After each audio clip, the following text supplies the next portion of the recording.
एक गांव में माधव नाम का एक व्यक्ति रहता था। वो पेड़े बनाकर बेचता था। माधव की दुकान पर प्रतिदिन एक बूढ़ी औरत भिक्षा मांगने आती। माधव को उस पर बहुत दया आती और वो उसे कुछ पैसे और पेड़े देता। वो बूढ़ी औरत माधव से भिक्षा लेकर जंगल की ओर चली जाती। एक दिन माधव दुकान पर नहीं था और वो बूढ़ी औरत भिक्षा मांगने आती है। माधव की दुकान पर काम करने वाले लड़के राजू को उस औरत का प्रतिदिन माधव की दुकान पर आना और माधव का उसको प्रतिदिन भिक्षा देना पसंद नहीं था। चल भाग यहाँ से, रोज रोज आ जाती है भीख मांगने, कुछ काम धंधा क्यों नहीं करती? वो बूढ़ी औरत बिना कुछ कहे वहाँ से जाने लगती है कि तभी माधव वहाँ आ जाता है। अरे माँ जी रुकिए। माधव उसे प्रतिदिन की तरह कुछ पैसे और पेड़े भिक्षा में देता है। बूढ़ी औरत खुशी खुशी वहाँ से चली जाती है। उसके जाने के बाद मालिक, आप इस औरत को भगाते क्यों नहीं? रोज रोज भिक्षा देकर आपने आपकी आदत खराब कर दी है। अब वो रोज यहाँ आकर खड़ी हो जाती है। मुझे इस औरत में अपनी माँ की छवि दिखाई देती है और उनका मेरी दुकान पर प्रतिदिन आना मेरे लिए सौभाग्य की बात होती है, क्योंकि जब भी वो मेरी दुकान पर आती है, मेरी दुकान पर ग्राहकों की भीड़ लगने लगती है। अभी माधव राजू को ये सब बता ही रहा था कि उसकी दुकान पर ग्राहक आना शुरू हो जाते हैं और एक के बाद एक आते जाते हैं। मालिक, आप सही कह रहे थे, वो औरत तो सचमुच हमारी दुकान के लिए शुभ है। ऐसे ही दिन बीतते जाते हैं। एक रोज माधव की दुकान पर एक व्यक्ति आता है। अरे माधव भाई, मेरे घर में एक कार्यक्रम है जिसके लिए मैं आपको 50 किलो पेड़े का ऑर्डर देने आया हूँ। बिल्कुल मिल जाएंगे साहब। कब चाहिए आपको 50 किलो पेड़े? अगले हफ्ते। माधव 50 किलो पेड़े का सामान ले आता है और पेड़े बनाने की तैयारी में जुट जाता है। जिस दिन उसे पेड़े देने थे, उस दिन सुबह जैसे ही माधव दुकान खोलता है, उसकी दुकान तहस नहस हो रखी थी। उसकी दुकान में चूहों ने आतंक मचा रखा था। हाय, मैं लुट गया, बर्बाद हो गया, ये सब क्या हो गया? राजू भी वहाँ आ जाता है। मालिक, ये सब क्या हो गया? पता नहीं, रात ही रात में इतने सारे चूहे कहाँ से आ गए। आज मुझे 50 किलो पेड़ों का ऑर्डर पूरा करना था और अब तो सब कुछ खराब हो गया। अब इतनी जल्दी पेड़े कैसे बनेंगे? मेरा तो बहुत नुकसान हो गया। अब क्या होगा? मालिक, ये सब पड़ोसी की दुकान वाले चंदू का ही काम होगा। वो हमेशा हमारी दुकान देखकर ईर्ष्या करता था। उसे हमारी दुकान पर ग्राहकों का आना फूटी आंख नहीं भाता। मैं तो कहता हूँ, हम अभी चलकर उसके खिलाफ पुलिस में कंप्लेन करते हैं। बिना किसी सबूत के हम कैसे कंप्लेन कर सकते हैं? ऐसा नहीं कर सकते। तभी वहाँ वो बूढ़ी औरत आ जाती है। माधव उसे भिक्षा में आज केवल कुछ पैसे ही देता है, लेकिन उसकी दुकान के पेड़े तो पहले ही चूहों ने खराब कर दिए थे। बूढ़ी औरत माधव की दुकान की हालत देखकर बहुत परेशान हो जाती है। वो माधव को अपने झोले में से एक पेड़ा निकाल कर देती है। ये रख लो बेटा, काम आएगा। माधव उसका स्नेह देखकर वो पेड़ा ले लेता है। माँ जी, हमें आज 50 किलो पेड़ों का ऑर्डर पूरा करना है, केवल एक पेड़े का नहीं। माधव उसे गुस्से से देखता है तो राजू चुप हो जाता है। बूढ़ी औरत वहाँ से चली जाती है। माधव वो पेड़ा लेकर स्नेहपूर्वक अपनी दुकान में रख देता है और 50 किलो पेड़ों के ऑर्डर के बारे में सोचने लगता है। अब क्या होगा? 50 किलो पेड़े कैसे बनेंगे इतनी जल्दी? आज का ऑर्डर तो खराब हो जाएगा और बहुत नुकसान हो गया। अभी माधव ये सब बोल ही रहा था कि उसके आश्चर्य का ठिकाना नहीं रहता। उसकी दुकान में सब सही हो गया था। जो 50 किलो पेड़े खराब हुए थे, वो पहले की तरह बिल्कुल सही सलामत हालत में दुकान में थाल में सजे रखे थे। मालिक, ये सब क्या हो रहा है? कुछ देर पहले तो दुकान की हालत बहुत ही खराब थी और अब सब बिल्कुल ठीक हो गया। कहीं ये सब कोई सपना तो नहीं? मैं भी यही सब देखकर हैरान हूँ। अभी कुछ देर पहले दुकान की हालत कुछ और थी और अब कुछ और। थोड़ी ही देर में दुकान में ग्राहकों की भीड़ लग जाती है। ये सब उसी बूढ़ी औरत और उसके दिए पेड़े का करिश्मा है। मालिक, मुझे तो लगता है वो पेड़ा कोई मामूली पेड़ा नहीं बल्कि कोई जादुई पेड़ा है। आपने देखा नहीं कैसे उस पेड़े को दुकान में रखते ही सब पहले जैसा ठीक हो गया। इस पड़ोस की दुकान वाला चंदू माधव की दुकान पर ग्राहकों की भीड़ देखकर जल भुन जाता है। ऐसा कैसे हो सकता है? मैंने तो उस माधव के बच्चे को बर्बाद करने का पूरा इंतजाम कर दिया था, फिर इतनी ग्राहक उसके दुकान पर क्या कर रहे हैं? रात को जब माधव दुकान बंद करके घर जाने लगता है, उसका ध्यान उस पेड़े की ओर जाता है जो उस बूढ़ी औरत ने दिया था। माधव जैसे ही उस पेड़े को देखता है, उसके आश्चर्य का ठिकाना नहीं रहता। वो पेड़ा तो सोने का बन चुका था। माधव उस पेड़े के पास जाके उसे उठाने के लिए हाथ बढ़ाता है तो पेड़ा दूसरे पेड़ों की तरह आम मिठाई बन जाता है। माधव बहुत ही हैरान परेशान हो जाता है। आखिर ये क्या हो रहा है? माधव घर आकर अपनी पत्नी माधवी को सारा किस्सा सुनाता है, जिससे सुनकर माधवी भी बहुत हैरान हो जाती है। उस रात चंदू फिर से माधव की दुकान में चूहे छोड़ देता है। सुबह जब माधव दुकान खोलता है, अरे ये क्या, इतने सारे मरे चूहे? मेरी दुकान में इतने सारे चूहे कहाँ से आ गए और ये मर कैसे गए? माधव को कुछ समझ नहीं आ रहा था कि आखिर उसके साथ हो क्या रहा है। इतने में राजू दुकान पर आता है। मालिक, ये सब कैसे हुआ? इतने सारे मरे हुए चूहे? यही तो मुझे भी समझ में नहीं आ रहा है कि आखिर क्या हो रहा है। चूहे मरे होने के कारण दुकान में बहुत बदबू हो जाती है। अरे इतनी बदबू के कारण तो मेरी ग्राहक दुकान पर आएगा ही नहीं। पूरी दुकान में बदबू फैल गई है, सारी मिठाइयाँ खराब हो गई हैं। इतने में दुकान में मरे हुए चूहे गायब हो जाते हैं और दुकान में पेड़ों की मीठी मीठी खुशबू फैल जाती है। पेड़ों की खुशबू के कारण दुकान में ग्राहकों की भीड़ लग जाती है। इस तरह चंदू कई बार माधव की दुकान पर नुकसान करने की कोशिश करता है, लेकिन हर बार उसका उल्टा ही असर होता है। माधव जब भी बूढ़ी औरत के दिए पेड़ों को देखता तो वो सोने की तरह चमकने लगता, लेकिन जैसे ही वो उसे हाथ में लेता, पेड़ा का एक आम पेड़े की भांति हो जाता। बहुत दिनों से बूढ़ी औरत दुकान पर नहीं आई थी। बहुत दिन हो गए, वो बूढ़ी औरत दुकान पर आई नहीं। पता नहीं क्या हुआ होगा, लेकिन उसने अपने स्नेह मुझे उस पेड़े के रूप में दे दिया है। उन्हें देखकर मुझे उनमें अपनी माँ की छवि नजर आती है। कहीं सच में वो मेरी माँ तो नहीं थी? इधर चंदू माधव की सारी बातें सुन लेता है। अब समझ में आया कि आखिर हर बार ये माधव का बच्चा कैसे बन जाता है। जादुई पेड़ा, तो इसके पास वो जादुई पेड़ा है जो इसे हर बार बचा लेता है। मुझे उस पेड़े को चुराना ही होगा। चंदू मौका पाकर माधव की दुकान से पेड़ा चुरा लेता है। अब तो मेरी दुकान पर भी ग्राहकों की भीड़ होगी और वो माधव बैठा मक्खियाँ मारेगा।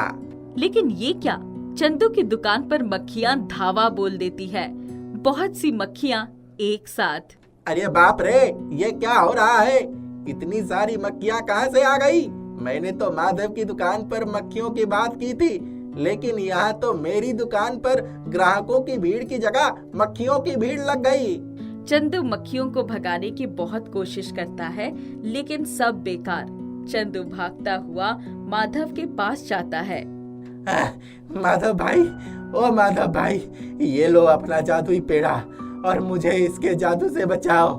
मैंने जो चाहा मुझे उससे उल्टा मिला। मुझे माफ कर दो। मैंने तुम्हें बर्बाद करने के लिए क्या कुछ नहीं किया। मैंने तुम्हारा जादुई पेड़ा भी चुरा लिया, लेकिन इसका जादू तो उल्टा मुझ पर ही भारी पड़ गया।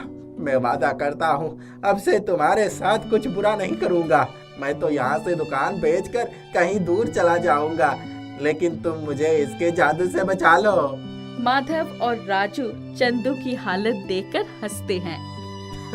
अच्छा, तो वो तुम थे जो मेरी दुकान पर चूहे और मक्खियों के ढेर लगा रहे थे? हाँ, वो मैं ही था, लेकिन तुम्हारे इस जादुई पेड़ ने हमेशा मेरा काम बिगाड़ा। माधव वो जादुई पेड़ा लेकर जैसे ही अपनी दुकान में रखने लगता है, उसमें उसे अपनी माँ की झलक दिखाई देती है। बेटा, तू चिंता मत कर, तेरी माँ तेरे साथ है। मेरे होते हुए तेरा कोई कुछ नहीं बिगाड़ सकता। माधव की आंखों में खुशी के आंसू आ जाते हैं। राजपुर गांव में गिरधारी नाम का एक किसान अपनी पत्नी और बेटी के साथ रहता था। उसके माता पिता बूढ़े हो गए थे। उनके पास जो थोड़ी बहुत जमीन थी, उस पर पानी की कमी के कारण कोई फसल ठीक से नहीं होती। इस बार उसने अपने खेत में शिमला मिर्च की फसल लगाई थी। जब भी सब्जी मंडी में जाता तो देखता शिमला मिर्च बहुत महंगी बिकती थी। उसने सोचा अब की बार शिमला मिर्च लगाकर उसको बेचकर खूब पैसा कमाऊंगा। वे लोग कुओं से बेलों को रहट में जोतकर पानी निकालकर सिंचाई करते थे। एक तो इस साल बरसात नहीं हुई और कुएं का पानी बिल्कुल नीचे चला गया। जिनके पास पैसे थे वे लोग तो वाटर पंप लगाकर अपने खेतों की सिंचाई कर लेते थे, पर उसका तो वैसे ही हाथ तंग रहता था। पूरी फसल सूख रही थी। गिरधारी के पास ना ही पैसा था और ना ही इतनी गुंजाइश थी कि कहीं से कर्ज मिल जाए। बापू, पूरी फसल सूख जाएगी, कोई उपाय नहीं सूझ रहा है, क्या करूं?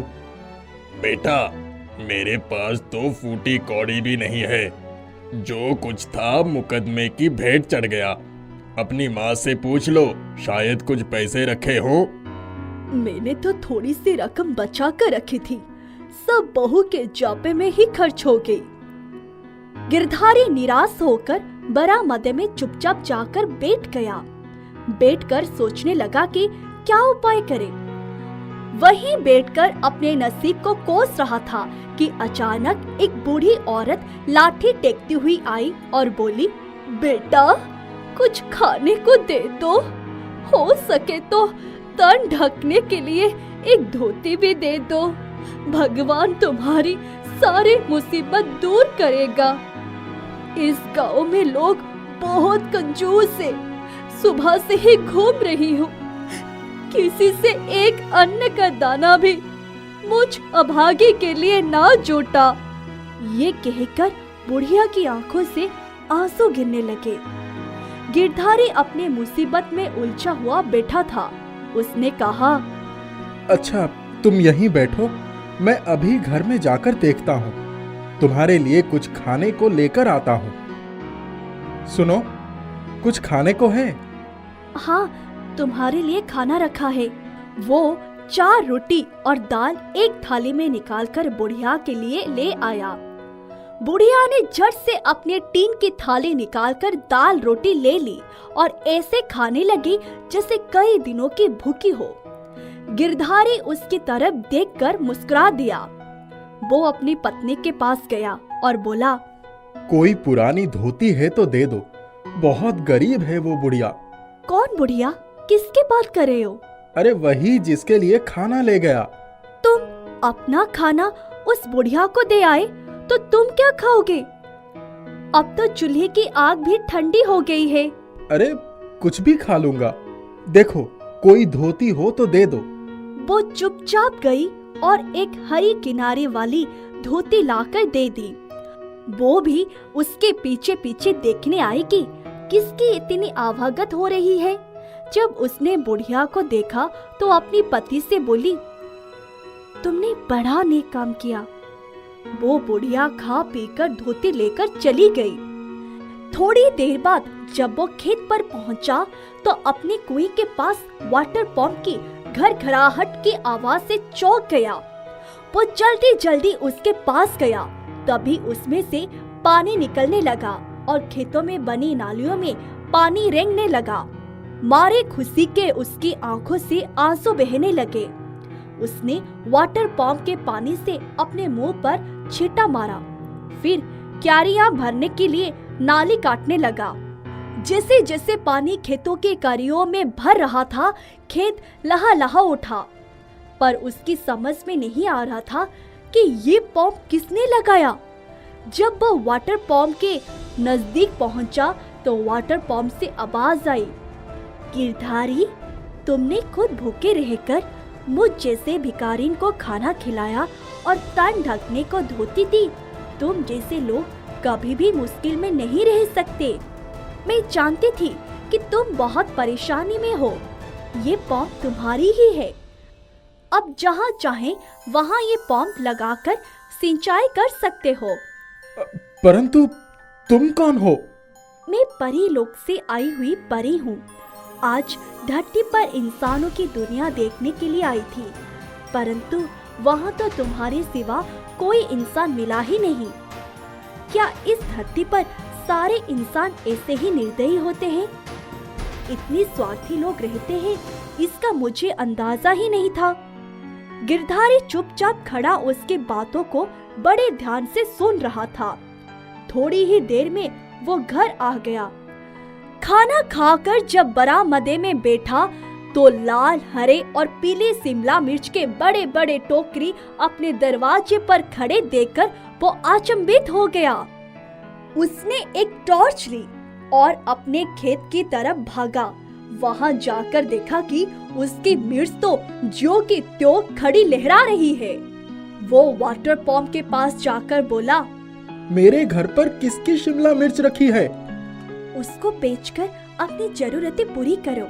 अब से तुम्हें कभी कोई कमी नहीं होगी। तुम बहुत दयालु और कर्मठ इंसान हो।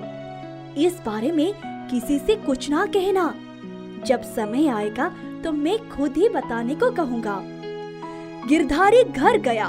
दूसरी सुबह जब वो उठा तो शिमला मिर्च के बड़े बड़े टोकरे बैलगाड़ी में लेकर बाजार गया, जहाँ उसको शिमला मिर्च के बहुत अच्छे दाम मिले। उसने घर भर के लिए कपड़े और सामान खरीदा। जब घर आकर सबको दिया तो सभी लोग उसको देखते रह गए। सुबह जब वो खेत पर गया तो उसने देखा कि उसके कुएं के पास ही कुंदन चौहान बेहोश की अवस्था में पड़ा था। उसने उसके मुंह पर पानी के छींटे मारे। तब वो उठा और तेजी से भागा। पकड़ो उसको, वो तुम्हारा पंप चुराने आया था, इसलिए उसको करंट लग गया। गिरधारी मुस्कुराया और बोला, तुम हो ना, मुझे चिंता ही नहीं है। गिरधारी ने सोचा आज ही मिस्त्री बुलाकर सीमेंट में पंप के लिए एक छोटी सी कोठरी बनवा देता और उसमें ताला लगा देता तो कोई चोरी नहीं कर पाता। तभी उसने देखा कि उसके खेत में कोई जानवर घुस आए थे। वो हुर्र हा करता हुआ जानवरों के पीछे दौड़ा। लौटकर आया तो कोठरी तैयार थी। एक चमकदार ताला चाबी दरवाजे में लटक रहा था। अरे वाह, ये तो जादू ही हुआ जा रहा है। अब लगता है हमारे दिन बदल गए। जब वो घर आया तो बहुत खुश था। उसने सोचा किसी से कह भी तो नहीं सकता। ठीक है, जब समय आएगा तो देखा जाएगा। जादुई वाटर पंप ने उसके अंधकार भरे जीवन में रोशनी ला दी थी।